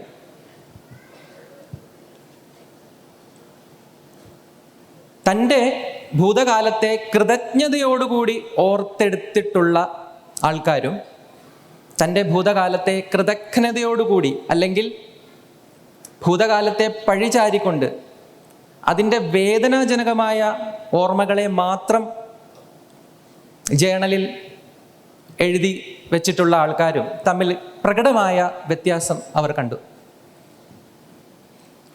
കൃതജ്ഞതയോടുകൂടി ഭൂതകാലത്തെ ഓർത്തെടുക്കാൻ സാധിച്ചിരുന്നവർ ആരോഗ്യത്തോടുകൂടി അവരുടെ 80കളിലും 90കളിലും ജീവിച്ചിരിക്കുന്നുണ്ടായിരുന്നു. അവർ കുറെ കൂടി സന്തോഷവതികളായിരുന്നു. നേരെ മറിച്ച് ഭൂതകാലത്തെക്കുറിച്ചിട്ടുള്ള എല്ലാ നിഷേധാത്മക ചിന്തകളും പങ്കുവച്ചിട്ടുള്ളവർ പലരും ജീവിച്ചിരിപ്പുണ്ടായിരുന്നില്ല. അവർ 60കളിലും 70കളിലും ലോകത്തെ വിട്ടുപോയി. മാത്രമല്ല, ബാക്കിയുള്ളവർക്ക് ഡിമെൻഷ്യ, അവരുടെ മേധാക്ഷയം അവർക്ക് ബാധിച്ചു. അത് അവരുടെ ഒരു മെക്കാനിസമാണ്. ഒരു നല്ല ഓർമ്മകളില്ലാത്ത ഒരാളെ ശരീരം തന്നെ ഓർമ്മകൾ കൈവിട്ട് കളയും. കാര്യം, നിങ്ങൾക്ക് സൂക്ഷിക്കാൻ നല്ലൊരു ഓർമ്മയില്ലെങ്കിൽ പിന്നെ എന്തിനാണത്? ആ ഫാക്കൽറ്റി നമുക്ക് എന്തിനാണ്? ഓർമ്മ, സ്മൃതി എന്നുള്ള ഫാക്കൽറ്റി നമുക്ക് ആവശ്യമില്ല. ഏതാണ്ട് ഈ അവസ്ഥയിലാണ് ഭാരതം കടന്നുപോയിക്കൊണ്ടിരിക്കുന്നത്. നമുക്ക് നമ്മുടെ ഓർമ്മകളെ ഭയമാണ്, നമ്മളെ ഭയപ്പെടുത്തി കളഞ്ഞു. നമുക്ക് നമ്മുടെ ചരിത്രത്തെ ഓർത്തെടുക്കാൻ സാധിക്കുന്നില്ല. അപ്പോൾ ഇത്ര മാത്രമേ ഉള്ളൂ. സംസ്കാരം എന്ന് പറഞ്ഞാൽ അത് ഓർമ്മയാണ്, അത് കൃതജ്ഞതയാണ്. ഉണ്ടാകണമെന്ന് ചോദിച്ചാൽ അതിനെ വിട്ടിട്ട്, അതിനെ മറന്നിട്ട് നമുക്കൊരു വർത്തമാനവുമില്ല, നമുക്കൊരു ഭാവി കാലവുമില്ല. അതുകൊണ്ട് മാത്രം. ഈ പറയുന്നത് വളരെ വാസ്തവമാണ് എന്ന് എനിക്കും അറിയാം. കാരണം നമ്മൾ കൃതജ്ഞതയോടെ നമ്മുടെ ഭൂതകാലത്തെ ഓർക്കണം. നമ്മളെ ഇതുപോലെയൊക്കെ അഭിമാനത്തോടെ ജീവിക്കാൻ പ്രേരിപ്പിച്ച ഒരു സംസ്കാരത്തെ കൃതജ്ഞതയോടെ ഓർക്കണം. പക്ഷെ ഇവിടെയായിരുന്നു ജാതിയുടെ പേരിൽ മനുഷ്യൻ വിവേചനങ്ങൾ അനുഭവിച്ചത്. ഇവിടെയാണ് സ്ത്രീകളെ പരസ്യമായി, സ്ത്രീകൾക്ക് വിദ്യാഭ്യാസം നിഷേധിച്ചുകൊണ്ട് സമൂഹത്തിലേക്ക് മുന്നോട്ട് വരാൻ അവസരം നൽകാതെ, നമ്മൾ പലപ്പോഴും സാമൂഹ്യ മാധ്യമങ്ങളിൽ ഹിന്ദു സംസ്കാരത്തിനെതിരായി കേൾക്കുന്ന ഏറ്റവും വലിയ ശബ്ദം, ഇവിടെ ജാതീയതയുടെ പേരിൽ എത്രയോ പേരെ ക്രൂശിച്ചിട്ടുണ്ട്, ഇതും ഇവിടെ തന്നെയല്ലേ നടന്നത്, ഇതിനെ എങ്ങനെ നമ്മൾ കൃതജ്ഞതയോടെ ഓർക്കും? സംസ്കാരത്തെക്കുറിച്ച് നമ്മൾ ഓർക്കുമ്പോൾ ഈ ഒരു ചോദ്യത്തെ നമുക്ക് അവഗണിക്കാൻ സാധിക്കുകയില്ല. ശരിയാണ്, നമ്മൾക്ക് പാവനമായ ഒരുപാട് സ്മൃതിയുണ്ട്. അതിനോട് നമ്മൾ കൃതജ്ഞതാപൂർവ്വം നമ്മൾ അതിനെ ഓർത്തെടുക്കുന്നു. അപ്പോൾ ഇതിനെ നമ്മൾ എന്ത് ചെയ്യും? ഈ ഓർമ്മകളെ നമ്മൾ എന്ത് ചെയ്യും? മധ്യകാലഘട്ടത്തിലെ ആ ഇരുട്ടിനെ നമ്മൾ എങ്ങനെയാണ് സമീകരിച്ചെടുക്കുക? ഇവിടെ അതിലേക്ക് പ്രവേശിക്കുന്നതിന് മുമ്പ് നമ്മൾ ആദ്യമായി ഓർത്തിരിക്കേണ്ട ഒരു കാര്യമുണ്ട്. ഭാരതത്തിലെ ജാതീയതയെക്കുറിച്ച് ചിന്തിക്കുന്നതിന് മുമ്പ് നമ്മൾ ആദ്യം അടിസ്ഥാനപരമായി മനസ്സിലാക്കേണ്ട ഒരു കാര്യമുണ്ട്. ഒന്നും അതിൻ്റെ തുടക്കത്തിൽ മനുഷ്യത്വത്തിന് എതിരെയായിട്ട് ഒന്നും ഉണ്ടായിട്ടില്ല. ഒരു സിസ്റ്റവും അങ്ങനെ ഉണ്ടാകില്ല. മനുഷ്യത്വത്തിനെതിരായിട്ട് ഒരു വ്യവസ്ഥയ്ക്കും നിലവിൽ വരാൻ സാധിക്കുകയില്ല. എല്ലാ വ്യവസ്ഥകളും, എല്ലാ സാമുദായിക ക്രമീകരണങ്ങളും, എല്ലാ വർഗീകരണങ്ങളും അതിൻ്റെ തുടക്കത്തിൽ ഉത്തമമായ ഒരു ഉദ്ദേശ ലക്ഷ്യങ്ങളോടുകൂടി മാത്രമേ ആരംഭിക്കുകയുള്ളൂ. സംശയമുണ്ടെങ്കിൽ നിങ്ങൾ 19-ാം നൂറ്റാണ്ടിൽ ഉണ്ടാകുന്നതും 20-ാം നൂറ്റാണ്ടിൽ തകർന്നതുമായിട്ടുള്ള പ്രത്യയശാസ്ത്രങ്ങൾ എടുത്തു നോക്കുക. അവയുടെ തുടക്കം മനുഷ്യത്വത്തിനെതിരാണ് എന്ന് പറയാൻ പറ്റില്ല. പിന്നീട് എന്താണ് സംഭവിച്ചത്? പ്രയോഗം, തത്വവും പ്രയോഗത്തിൽ വന്നിട്ടുള്ള പാളിച്ചകളാണ് അതിൻ്റെ മൊത്തത്തിലുള്ള പരാജയത്തിന് കാരണം. അപ്പോൾ നമ്മുടെ ഇവിടെ ജാതീയതയല്ല ആദ്യം ഉണ്ടായിരുന്നത്. ആദ്യം ഉണ്ടായിരുന്നത് വർണ്ണമാണ്. വർണ്ണവും ജാതിയും തമ്മിൽ അജഗജ അന്തരമുണ്ട്. വർണ്ണം എന്ന് പറഞ്ഞാൽ ആ വാക്കിൽ തന്നെയുണ്ട്, എനിക്ക് വരിക്കാൻ സാധിക്കുന്നതാണ് വർണ്ണം. ഞാനാണ് എൻ്റെ വർണ്ണം തീരുമാനിക്കേണ്ടത്. ഇതിൻ്റെ ഏറ്റവും ഉത്തമമായ അവസ്ഥയാണ് പറയുന്നത്. ജാതി എന്ന് പറയുന്നത് ഞാൻ ആരാണെന്ന് നിങ്ങൾ പറയും. ഞാൻ ആരാണെന്ന് ഞാൻ പറയുന്നത് വർണ്ണം, ഞാൻ ആരാണെന്ന് നിങ്ങൾ പറഞ്ഞാൽ അത് ജാതി. ഇതാണ് വ്യത്യാസം. അപ്പം നമ്മൾ നമ്മുടെ വർണ്ണത്തെ സ്വീകരിച്ചില്ലെങ്കിലാണ് ജാതീയത ഇവിടെ ഉണ്ടാകുന്നത്. ഇപ്പോൾ ഫിസിക്സ് പഠിക്കുന്നവർക്കറിയാം. ഞാനൊരു ഫിസിക്സ് വിദ്യാർത്ഥിയൊന്നുമല്ല, പക്ഷേ അതിലൊരു കേവല കൗതുകമുണ്ട്, എല്ലാവർക്കും ഉണ്ടാവുമല്ലോ, ഈ പദാർത്ഥങ്ങളുടെ ലോകം. അപ്പോൾ അതിൽ എൻട്രോപ്പി എന്ന് പറയുന്ന ലോ ഓഫ് എൻട്രോപ്പി ഉണ്ട് തെർമോഡൈനാമിക്സിൽ. എന്താണത് പറയുന്നത്? Second law of thermodynamics. ഒരു സിസ്റ്റത്തെ നമ്മൾ അങ്ങനെ തന്നെ തുടരാൻ അനുവദിച്ചാൽ അത് കെയോസിലേക്കാണോ പോകുന്നത്, ഓർഡറിലേക്കാണോ പോകുന്നത്? ഞാനൊരു സിസ്റ്റത്തെ ഒന്നും ചെയ്യാതെ ഇട്ടിരുന്നാൽ അത് അവിടെ ഓർഡർ ആണോ ഉണ്ടാവുക, കെയോസ് ആണോ ഉണ്ടാവുക? കെയോസ് ആയിരിക്കും, അക്രമമായിരിക്കും ഉണ്ടാവുക. അതിൻ്റെ ഓർഡർ നഷ്ടപ്പെടുകയാണ് ചെയ്യുക. വെറുതെ ഇട്ടിരുന്നാൽ ഒരിക്കലും ഓർഡർ ഉണ്ടാവുകയില്ല. ബോധപൂർവം നമ്മൾ അതിൽ പരിശ്രമിച്ചു കൊണ്ടിരുന്നാൽ മാത്രമേ അതിനെ ഓർഡറായിട്ട് നിലനിർത്താൻ സാധിക്കുകയുള്ളൂ. അപ്പം ഇതാണ് നമുക്ക് സംഭവിച്ചത്. ചരിത്രത്തിൽ ഇങ്ങനെ ഒരു എൻട്രോപ്പി സംഭവിക്കുന്നുണ്ട്. തുടക്കത്തിൽ ഞാൻ പറഞ്ഞു, തുടക്കത്തിൽ എല്ലാം നല്ലതായിരിക്കും. തുടക്കത്തിലെ ഒരു സാധനം അല്ലെങ്കിൽ ഇപ്പോൾ വർണ്ണം മോശമാണ് എന്ന് നമ്മൾ വിചാരിക്കുകയാണെങ്കിൽ നമ്മൾ മനുഷ്യത്വത്തിനെതിരായിട്ടാണ് ചിന്തിക്കുന്നത്. മനുഷ്യൻ തന്നെ ഒരു മോശം ജീവി എന്നുള്ള രീതിയിലായിരിക്കും നമ്മൾ. മനുഷ്യത്വത്തിൽ നമുക്ക് വിശ്വാസമില്ല, മനുഷ്യൻ്റെ നന്മയിൽ നമ്മൾ വിശ്വസിക്കുന്നില്ല എന്ന് മാത്രമേ ഉള്ളൂ. ഒന്നും അതിൻ്റെ തുടക്കത്തിൽ മോശമല്ല. പിന്നെ എന്തുകൊണ്ടാണ്? എൻട്രോപ്പിയാണ് അവിടെ സംഭവിക്കുന്നത്. അതിൽ ബോധപൂർവം നമ്മൾ ഇടപെടാത്തത് കൊണ്ട് അതിന് സ്വാഭാവികമായിട്ടുണ്ടാകുന്ന അപഭ്രംശവും അപജയവുമാണ്. ഒരാളെ നമുക്ക് ഒരിക്കലും അതിൻ്റെ പ്രതിസ്ഥാനത്ത്, ഒരാളെയോ ഒരു വ്യക്തിയെയോ ഒരു സമുദായത്തെയോ നമുക്ക് അതിൻ്റെ പ്രതിസ്ഥാനത്ത് നിർത്താൻ സാധിക്കില്ല. നമുക്ക് എളുപ്പം അതാണ്. ഒരു ശത്രുവിനെ പ്രതിഷ്ഠിക്കുക, അയാളെ പ്രതിസ്ഥാനത്ത് നിർത്തിക്കൊണ്ട് ജീവിക്കുക എളുപ്പമാണ്. പക്ഷേ അത് യാഥാർത്ഥ്യത്തോട് നിരക്കുന്നതല്ല, നീതി പുലർത്തുന്നതല്ല. ഇവിടെ ഒരു കാര്യം കൂടി പറയാം. 1974 ഇറ്റലിയിൽ ഒരു പരീക്ഷണം നടന്നു. മരിയാന എബ്രഹോമോവിച്ച് എന്ന് പറയുന്ന ഒരു തിയേറ്റർ ആർട്ടിസ്റ്റ് റിഥം സീറോ അങ്ങനെ ഒരു പേരിൽ അവരുടെ ഒരു എക്സിബിഷൻ വെച്ചു. അത് ഇത്രയേ ഉള്ളൂ. അവരൊരു മുറിയിൽ നിൽക്കും, പാസീവായിട്ട് നിൽക്കും. അവർ ഒരിക്കലും പ്രതിഷേധിക്കില്ല. അവിടെ കുറച്ച് ടൂൾസ് വെച്ചിട്ടുണ്ട്. പുറത്തുനിന്ന് വരുന്നവർക്ക് ആ ടൂൾസ് ഉപയോഗിച്ച് ഇവരെ എന്ത് വേണമെങ്കിലും ചെയ്യാം, ചെയ്യാതിരിക്കാം. അത് നമ്മളുടെ ഇഷ്ടമാണ്, പൂർണ്ണമായും നമ്മളുടെ ഇഷ്ടമാണ്. ഇങ്ങനെ ഒരു പരീക്ഷണം നടന്നു. ഒരു ദിവസം മുഴുവൻ അവർ, യങ് ലേഡിയാണ്, ഒരു ദിവസം മുഴുവൻ അവർ ആ മുറിയിലുണ്ടാകും. ഉച്ച വരെ കാര്യങ്ങളൊക്കെ ഭംഗിയായിട്ട് പോയി. ആളുകളൊക്കെ വളരെ മാന്യന്മാരായിരുന്നു. അകത്ത് കയറും, അവരെ നോക്കും, കാണും, ചിരിക്കും, കൂടി എന്തെങ്കിലും സംസാരിക്കും. പക്ഷെ അവരൊന്നും മിണ്ടില്ല, അവർ പാസീവായിരിക്കും. സംസാരിച്ച് അവർ കടന്നു പോകും. ഉച്ചയ്ക്ക് ശേഷം മനുഷ്യൻ എന്ത് ചെയ്യാൻ തുടങ്ങി? ഓരോരുത്തർ വന്നിട്ട് കുറേശ്ശെ ഒഫെൻസീവ് ആകാൻ തുടങ്ങി. അവിടെ ഉണ്ടായിരുന്ന ചെറിയ ചെറിയ ഉപകരണങ്ങൾ എടുത്ത്, ചിലർ ബ്രഷ് എടുത്ത് ഇവരുടെ ദേഹത്ത് പെയിൻ്റ് അടിക്കാൻ തുടങ്ങി. ചിലർ കത്രിക ഉണ്ടായിരുന്നു, അതെടുത്ത് അവരുടെ മുടി മുറിക്കാൻ തുടങ്ങി. ചിലർ ബ്ലേഡ് എടുത്ത് അവരെ പോറാൻ തുടങ്ങി. വൈകുന്നേരമായപ്പോഴേക്കും ഏറ്റവും ഒടുവിൽ വന്ന ആൾ ഒരു ബുള്ളറ്റ്, അവിടെ ഒരു ഗണ്ണും ഒരു ബുള്ളറ്റും ഉണ്ടായിരുന്നു. ആ ബുള്ളറ്റ് എടുത്ത് ഗണ്ണിൽ വെക്കുമ്പോൾ പിന്നെ ബാക്കിയുള്ളവർ വന്നിട്ടാണ് പിടിച്ചു മാറ്റുന്നത്. ഇതായിരുന്നു ആ പരീക്ഷണം. ഈ പരീക്ഷണത്തിൽ നിന്ന് വലിയൊരു പാഠം നമുക്ക് പഠിക്കാം. എന്താണത്? നമ്മൾ പ്രതികരിക്കുന്നില്ലെങ്കിൽ, നമ്മൾ പാസീവായിട്ട് നിന്നാൽ, എത്ര നല്ല മനുഷ്യരായാലും എത്ര നല്ല സമൂഹമായാലും അത് നമ്മുടെ മുകളിൽ ഒരു സമ്മർദ്ദമായിട്ട് നമ്മളെ അടിച്ചമർത്തി തുടങ്ങും ഒരു ഘട്ടം കഴിഞ്ഞു കഴിഞ്ഞാൽ. എത്ര ഐഡിയൽ ആയിട്ടുള്ള, അത് കലാസ്വാദകരുടെ ഒരു കൂട്ടായ്മയായിരുന്നു, അല്ലാതെ സാധാരണ മനുഷ്യരുമല്ല. അങ്ങേയറ്റത്തെ ആസ്വാദകരാണ് അവിടെ വന്നിരുന്നത്. അതുകൊണ്ടാണ് ഉച്ചവരെ അത് സമാധാനമായി പോയത്. ഉച്ചയ്ക്ക് ശേഷമാണ് മനുഷ്യൻ്റെ ഈ ഒരു പ്രത്യേകത അവിടെ വെളിപ്പെട്ട് കിട്ടിയത്. ഇതിൽ നിന്ന് അവർ കണ്ടെത്തിയ ഇൻഫറൻസ് ഇതാണ്, അവരുടെ അനുമാനം ഇതായിരുന്നു: നമ്മൾ പ്രതികരിക്കുന്നില്ലെങ്കിൽ നമുക്ക് മുകളിൽ ഒരു സമ്മർദ്ദമായിട്ട് ഈ സമൂഹം വരും. വാസ്തവത്തിൽ ഇവിടെ ഇത് രണ്ടുമാണ് സംഭവിച്ചത് ഭാരതത്തിൽ. ഒന്ന്, എൻട്രോപ്പി സംഭവിച്ചു. രണ്ട്, ശരിയായിട്ട് കൃത്യമായിട്ട് പ്രതികരിക്കാൻ സാധിച്ചില്ല. അങ്ങനെ ഒരു സമൂഹം മറ്റൊരു സമൂഹത്തിന് മുകളിൽ സമ്മർദ്ദവും ബലവും പ്രയോഗിച്ചു. അങ്ങനെയാണ് ഇവിടെ ഈ ഹൈറാർക്കി, ഈ ഗ്രേഡഡ് ഇനീക്വാലിറ്റി ഉണ്ടായത്. അതല്ലെങ്കിൽ ഇവിടെ വൈവിധ്യങ്ങൾ മാത്രമേ ഉണ്ടാകുള്ളൂ. പക്ഷേ ഇവിടെ ഉണ്ടായത് ഗ്രേഡഡ് ഹൈറാർക്കിയാണ്. വർണ്ണം വൈവിധ്യമാണ്, ജാതി ഹൈറാർക്കിയാണ്. ഇതാണ് ആ വ്യത്യാസം. എനിക്ക് ഇതിനോടനുബന്ധമായിട്ട് ചോദിക്കാനുള്ള ഒരു ചോദ്യമാണ്. നമുക്ക് സമയം കൂടുതൽ എടുക്കാനില്ല. നമുക്ക് 1-2 ചോദ്യങ്ങളിലൂടെ അവസാനിപ്പിക്കേണ്ടതുണ്ട്. ഇവിടുന്ന് പല കുടുംബങ്ങളുടെ, ഇവിടെ സ്ത്രീകളാണ് കൂടുതൽ പേരിയിരിക്കുന്നത്. എനിക്ക് കുടുംബാംഗങ്ങളിൽ നിന്ന് തന്നെ കിട്ടിയ ചില ചോദ്യങ്ങളായിരുന്നു. ഇങ്ങനെ ഒരു വലിയ പാരമ്പര്യത്തെക്കുറിച്ച്, വലിയൊരു സംസ്കാരത്തെക്കുറിച്ച്, ഇന്ത്യയുടെ പൈതൃകത്തെക്കുറിച്ച്, അതിനെ ആദരവോടെ ഓർക്കേണ്ടതിനെക്കുറിച്ചൊക്കെ നമ്മൾ വേദികളിൽ സംസാരിക്കാറുണ്ട്.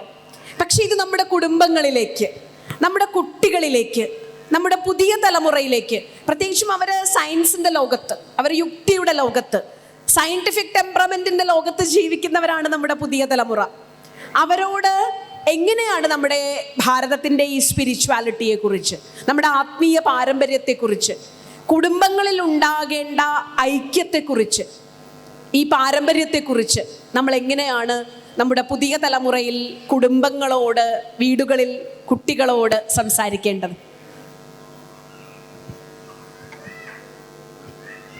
2 ചോദ്യങ്ങളാണ് ചോദിച്ചത്. ഒന്ന്, സയൻസും സ്പിരിച്വാലിറ്റിയും എങ്ങനെയാണ് നമ്മൾ ജീവിതത്തിൽ സ്വാംശീകരിച്ചെടുക്കേണ്ടത്, അതിനെ എങ്ങനെയാണ് ചേർത്ത് വെച്ച് മനസ്സിലാക്കേണ്ടത്. മറ്റൊന്ന്, കുടുംബ ബന്ധം. അപ്പോൾ കുടുംബ ബന്ധത്തിൽ നിന്ന് നമുക്ക് തുടങ്ങാം. ഒരിക്കൽ ഒരു കപ്പിൾസ്, അവർ പുതുതായി സ്നേഹിച്ച് പുതുതായി വിവാഹം കഴിച്ച കപ്പിൾസ്, അവരവരുടെ സ്പിരിച്വൽ ഗുരുവിൻ്റെ അടുത്തെത്തി. സ്പിരിച്വൽ ഗുരുവിൻ്റെ എത്തിയിട്ട് അവർ ചോദിച്ച ചോദ്യം ഇതാണ്: ഞങ്ങൾക്ക് ഇപ്പോഴുള്ള ഈ സ്നേഹം ഞങ്ങൾക്ക് എല്ലാ കാലത്തും അനുഭവിക്കുമാറാകണം. കാര്യം അവർക്ക് അറിയാം, സ്നേഹം എന്ന് പറയുന്നത് ഒരു എക്സ്പയറി ഡേറ്റ് ഉണ്ട്. സ്നേഹം എന്ന് പറയുമ്പോൾ അത് തരുന്ന ചില അനുഭൂതികൾക്ക്, ചില ഹൈ അനുഭൂതികൾക്ക് എക്സ്പയറി ഡേറ്റ് ഉണ്ട്. പക്ഷെ അവർക്കത് വിട്ടുകളയാൻ താല്പര്യമില്ലായിരുന്നു. അവർ പറഞ്ഞു, ഞങ്ങൾക്ക് എല്ലാ കാലത്തും സ്നേഹത്തിൻ്റെ ഈ അനുഭൂതികളിലൂടെ കടന്നു പോകാൻ എന്തെങ്കിലും ഒരു മാർഗമുണ്ടോ എന്ന് ചോദിച്ചു. അപ്പോൾ ഗുരു പറഞ്ഞ മറുപടി ഇത്രയുമാണ്: നിങ്ങൾ സ്നേഹം എത്ര മാത്രം കേന്ദ്രീകരിക്കുന്നുവോ അത്രയും വേഗം അത് നശിച്ചു പോകും. കേന്ദ്രീകരിക്കപ്പെടുന്നതെല്ലാം പെട്ടെന്ന് തന്നെ നാശത്തിലേക്ക് പോകും. കേന്ദ്രീകരിക്കാതിരിക്കുക സ്നേഹത്തെ. നിങ്ങൾക്കിപ്പോൾ പരസ്പരം തോന്നുന്ന സ്നേഹത്തിലേക്ക് ചുറ്റുമുള്ളതിനെയും കൂടെ ഉൾപ്പെടുത്താൻ സാധിച്ചാൽ ഈ സ്നേഹം അങ്ങോളം നിലനിൽക്കും. അതിനെ എക്സ്പയറി ഡേറ്റ് നീട്ടിക്കൊണ്ടുപോകാൻ നമുക്ക് സാധിക്കും. പക്ഷേ നിങ്ങൾ പരസ്പരം മാത്രമാണ്, എക്സ്ക്ലൂസീവായിട്ടാണ് സ്നേഹിക്കുന്നതെങ്കിൽ അതിന് അതിവേഗം എക്സ്പയറി ഡേറ്റ് ഉണ്ടാകും എന്നാണ് അദ്ദേഹം പറഞ്ഞൊരു മറുപടി. അപ്പോൾ ഇത് വെച്ചിട്ടാണ് നമ്മൾ ഈ കുടുംബം എന്ന് പറയുന്ന സങ്കല്പത്തെ സമീപിക്കേണ്ടത്. ഒരിക്കലും ഇപ്പം നമ്മുടെ സംസ്കാരത്തിൻ്റെ ഒരു പശ്ചാത്തലത്തിൽ കുടുംബത്തെക്കുറിച്ച് അന്വേഷിക്കുമ്പോൾ ഗൃഹസ്ഥാശ്രമം എന്നുള്ള പേരിലാണ് ഈ കുടുംബ വ്യവസ്ഥിതി ഇവിടെ നിലനിന്ന് പോരുന്നത്. ഗൃഹസ്ഥാശ്രമം എന്ന് പറയുമ്പോൾ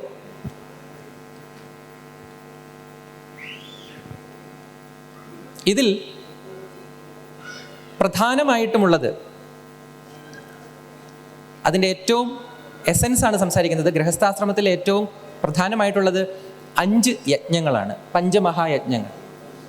പഞ്ചമഹായജ്ഞങ്ങൾ എന്ന് പറയുമ്പോൾ നമുക്കറിയാം: ബ്രഹ്മയജ്ഞം, ദേവയജ്ഞം, പിതൃയജ്ഞം, മനുഷ്യയജ്ഞം, ഭൂതയജ്ഞം. അങ്ങനെ 5 യജ്ഞങ്ങളാണ്.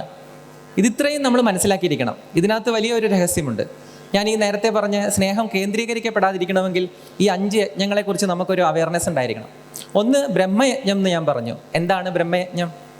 ബ്രഹ്മയജ്ഞം എന്ന് പറഞ്ഞാൽ നമ്മുടെ സമ്പന്നമായ ഭൂതകാലത്തിലെ ഏറ്റവും നല്ല ഓർമ്മകളെ ഓർത്തെടുക്കുന്നതിന് പറയുന്ന പേരാണ് ബ്രഹ്മയജ്ഞം. അതെന്ന് പറയുന്നത് സ്വാധ്യായവും പ്രവചനവുമാണ്. നല്ല ഗ്രന്ഥങ്ങൾ, നമുക്ക് ഒരു ഗ്രന്ഥപുര തന്നെ നമുക്ക് സ്വന്തമായിട്ടുണ്ട്, ഒരു പുസ്തകമല്ല, ഗ്രന്ഥാലയം തന്നെ നമുക്ക് സ്വന്തമായിട്ടുണ്ട്. അതിൽ നിന്ന് ഏറ്റവും നല്ല ഗ്രന്ഥങ്ങളെ പഠിക്കുക എന്നുള്ളതാണ് ബ്രഹ്മയജ്ഞം. ഇത് പരസ്പരമുള്ള സ്നേഹത്തിൻ്റെ ആവിഷ്കാരങ്ങളാണ്.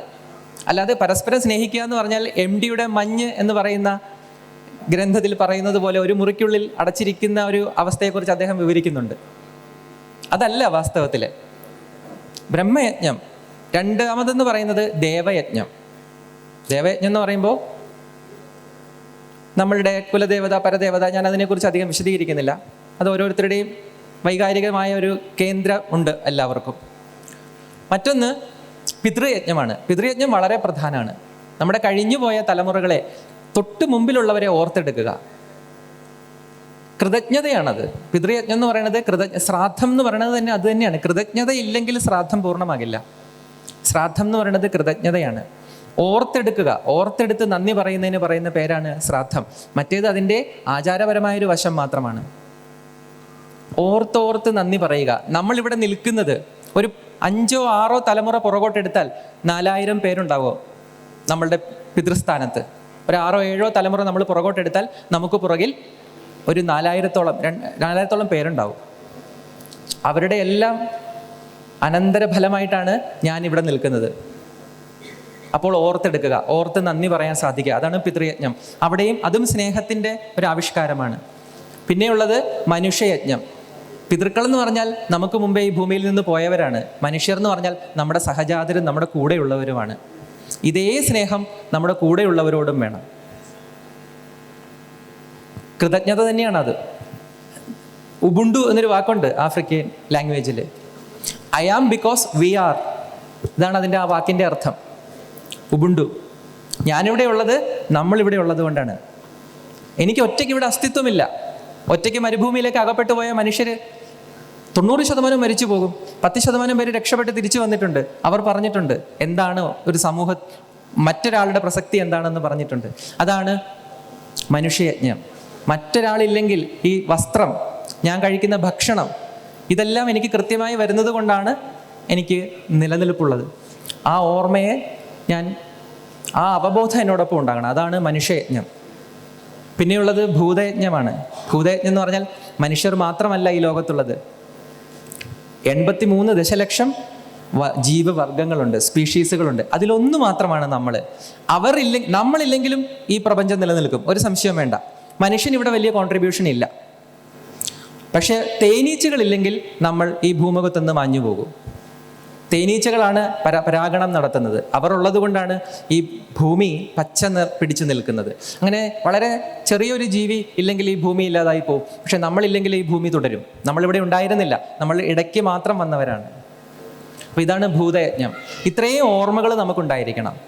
സമയമുണ്ടായിരുന്നെങ്കിൽ ഇതിനെ കുറെ കൂടി വിശാലമായി നമുക്ക് കാണാമായിരുന്നു. പക്ഷെ ഈ സ്നേഹത്തിൻ്റെ ഈ ഡീസെൻട്രലൈസേഷനാണ് സ്നേഹം എല്ലാ കാലത്തും നിലനിൽക്കാനുള്ള രഹസ്യമാർഗം എന്ന് പറയുന്നത്. ഇതാണ് കുടുംബത്തെക്കുറിച്ച് പറയാനുള്ളത്. കുടുംബത്തിൽ ഇത്തരത്തിലുള്ള അവയർനെസ് ഉണ്ടാവണം. പിന്നെ സയൻസ് ആൻഡ് സ്പിരിച്വാലിറ്റി എന്നൊരു ചോദ്യം ചോദിച്ചു. സയൻസും സ്പിരിച്വാലിറ്റിയും ഒരാൾക്ക് ഉണ്ടാകണം. സയൻസ് എന്ന് പറയുന്നത് വാസ്തവത്തിൽ നമ്മുടെ ജീവിതം എളുപ്പമാക്കാനുള്ള ഒരു മാർഗം മാത്രമാണ്.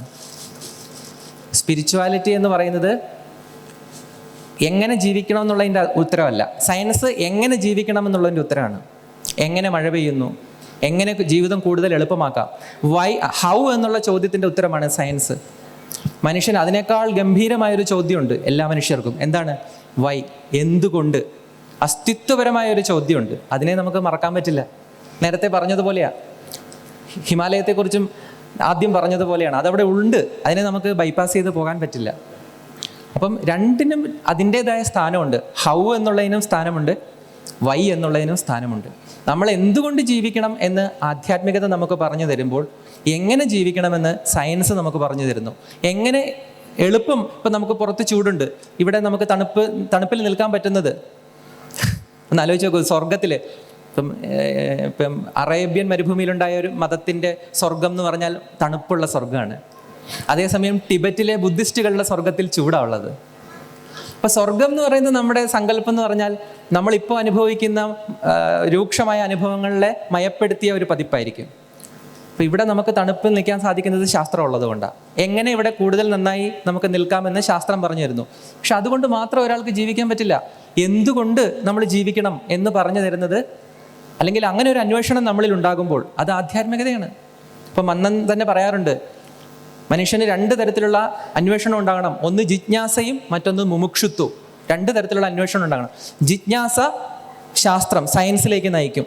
മുമുക്ഷുത്വം ആധ്യാത്മികതയിലേക്ക് നയിക്കും. ഇത് രണ്ടും മനുഷ്യർക്ക് ആവശ്യമുണ്ടെന്ന് നമ്മുടെ ആചാര്യൻ തന്നെ നമ്മളെ പഠിപ്പിക്കുന്നുണ്ട്.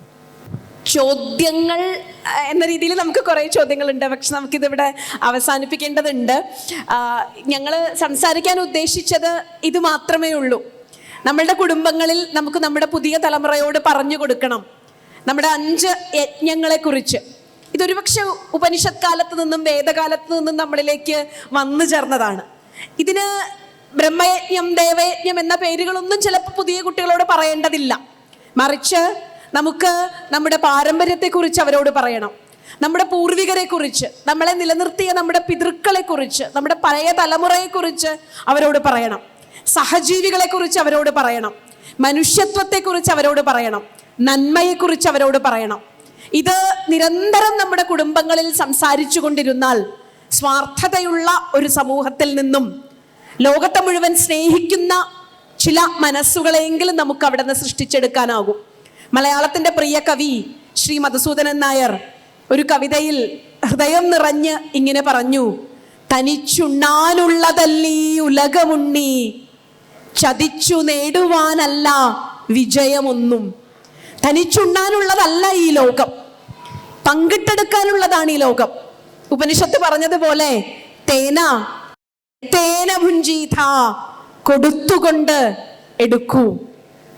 തനിച്ചുണ്ണാനുള്ളതല്ലീ ഉലകമുണ്ണി. ഈ നന്ദിയോടെ, ഈ കൃതജ്ഞതയോടെ, ഈ ആദരവോടെ ലോകത്തെ നോക്കിക്കാണാൻ പഠിപ്പിച്ച് നമുക്കവനെ ലോകത്തിൻ്റെ പലയിടങ്ങളിലേക്ക് പറഞ്ഞയക്കാം. വിദ്യാഭ്യാസത്തിനായി, ജീവിതത്തിനായി ഈ ലോകത്തിൻ്റെ പലയിടങ്ങളിൽ നമ്മുടെ കുഞ്ഞുങ്ങൾ പോകുമ്പോൾ അവർ ഇവിടെ നിന്ന് കൊണ്ടുപോകേണ്ടത് ഈ നാടിൻ്റെ പൈതൃകമാണ്. പണ്ട് മഹർഷി അരവിന്ദൻ വിദേശത്ത് വിദ്യാഭ്യാസത്തിന് പോയപ്പോൾ അദ്ദേഹം തൻ്റെ പഠനമുറിയിൽ ഭാരതത്തിൻ്റെ ഒരു പിടി മണ്ണ് എടുത്തുകൊണ്ടുപോയി അവിടെ വച്ചു എന്ന് അദ്ദേഹത്തിൻ്റെ ആത്മകഥയിൽ പറയുന്നുണ്ട്.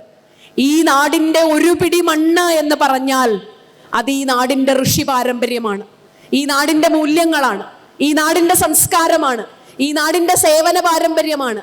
ഈ നാടിൻ്റെ നന്മയുടെ ഒരു തരി മണ്ണുമായി നമുക്ക് നമ്മുടെ കുഞ്ഞുങ്ങളെ ഈ ലോകത്തിൻ്റെ പല ഭാഗങ്ങളിലേക്ക് ജീവിക്കാനായി പറഞ്ഞയക്കാം. അവിടെയൊക്കെ ഭാരതം പുനർജനിക്കും, അവിടെയൊക്കെ ഈ നാടിൻ്റെ പാരമ്പര്യം പുനർജനിക്കും, അവിടെയൊക്കെ ഈ സംസ്കാരം പുനർജനിക്കും. ഇങ്ങനെ ഒരു അവബോധം നമ്മുടെ കുടുംബാംഗങ്ങളിൽ ഉണ്ടാകണം. ഒരു വീട്ടിൽ, ഈ കുടുംബത്തിൽ ഉണ്ടാകുന്ന ഓരോ കുട്ടിയും നമ്മുടെ എല്ലാവരുടെയുമാണ്. അവൻ്റെ സങ്കടങ്ങളും അവൻ്റെ വളർച്ചയും അവൻ്റെ ജീവിതത്തിലെ എല്ലാ പ്രതിസന്ധികളും നമ്മുടെ കൂടി വേദനകളാണ്, നമ്മുടെ കൂടി അഭിമാനങ്ങളാണ്, നമ്മുടെ കൂടി സന്തോഷങ്ങളാണ്. അതുകൊണ്ട് തന്നെ ഇത്തരമൊരു വിഷയം ഇവിടെ തിരഞ്ഞെടുത്ത് ചില ചോദ്യങ്ങളിലൂടെ ഇത് അവതരിപ്പിച്ചപ്പോൾ ഒന്ന് മാത്രമേ ഞങ്ങൾക്ക് പങ്കുവെക്കാനുണ്ടായിരുന്നുള്ളൂ. പാരമ്പര്യത്തെക്കുറിച്ചുള്ള അഭിമാനം ഒരാളിൽ നിറയ്ക്കുന്നത് ഇന്നിനെ ധൈര്യപൂർവ്വം അഭിമുഖീകരിക്കാനുള്ള, കൃതജ്ഞതയോടെ അഭിമുഖീകരിക്കാനുള്ള ധൈര്യമാണ്. ഇങ്ങനെ ഒരു ചിന്ത മാത്രം മനസ്സിൽ കൊണ്ടുപോകാനായി ഇട്ടുകൊണ്ട് എന്തെങ്കിലും ചോദ്യങ്ങൾ, സമയം അതിക്രമിച്ചു എങ്കിലും എന്തെങ്കിലും ചോദ്യങ്ങൾ ഉണ്ടെങ്കിൽ അത് നമുക്ക് സംസാരിക്കാം. ഇപ്പോൾ ചോദിക്കാൻ സമയമുണ്ടെങ്കിൽ ചോദിക്കാം, അല്ലെങ്കിൽ ജയരാജേട്ടൻ്റെ സെഷന് ശേഷം ആകാം, അതല്ലെങ്കിൽ നമുക്ക് ഈ പരിപാടിക്ക് ശേഷം സംസാരിക്കാം. എന്തായാലും ഇത് ഇവിടെ നിന്ന് പോകുമ്പോൾ മനസ്സിലുണ്ടാകട്ടെ, തനിച്ചുണ്ണാനുള്ളതല്ലീ ഉലകമുണ്ണി, ചതിച്ചു നേടുവാനല്ല വിജയമൊന്നും എന്ന കവിവാക്യം നമ്മുടെ ഉള്ളിലുണ്ടാകട്ടെ എന്ന് സ്മരിച്ചുകൊണ്ട് നിർത്തുന്നു. Thank you ma'am and Piyush. നമ്മൾ കഴിഞ്ഞ ഒരു അരമുക്കാൽ മണിക്കൂറിൽ കേട്ടത് കുറേ കാര്യങ്ങൾ കേട്ടു. ആദ്യം സ്റ്റാർട്ട് ചെയ്തത് നമ്മൾ മന്നത്ത് പത്മനാഭൻജിയുടെ എങ്ങനെയാണ് അവർ non discriminatory approach to life ചെയ്തത്, അതാണ് സ്റ്റാർട്ട് ചെയ്തത്. ജാതി മതമൊക്കെ വേറെ, പക്ഷെ നമ്മൾ സ്റ്റാർട്ട് ചെയ്ത് നോൺ ഡിസ്ക്രിമിനേറ്ററി ലൈഫിനെ വെച്ച് 2-3 കാര്യങ്ങൾ ഭയങ്കര ഇൻട്രസ്റ്റിംഗ് ആയിരുന്നു. ഒന്ന്, നമ്മൾ നമ്മുടെ ബാഡ് പാസ്റ്റിനെ പറ്റി ആലോചിച്ചുകൊണ്ടിരിക്കുക. ചിലവർ ബാഡ് പാസ്റ്റിനെ പറ്റി ആലോചിക്കണം, ചിലവർ ഗുഡ് പാസ്റ്റിനെ പറ്റി ആലോചിക്കണം. അതിൽ ഏതാണ് നല്ലത്, ആരാണ് കൂടുതൽ സന്തോഷമായിട്ടിരിക്കുന്നത്. പക്ഷേ എനിക്ക് പേഴ്സണലി ഏറ്റവും കൂടുതൽ ഇഷ്ടമായത് ഡിഫറൻസ് ബിറ്റ്വീൻ വർണ്ണം ആൻഡ് ജാതി. നമ്മളെ എങ്ങനെ ഡിസ്ക്രൈബ് ചെയ്യുന്നു, മറ്റൊരാൾ നമ്മളെ എങ്ങനെ ഡിസ്ക്രൈബ് ചെയ്യുന്നു. I hope everyone enjoyed this session as I did. Thank you, ma'am. Thank you so much. Inviting our President and Vice President to provide a token of appreciation.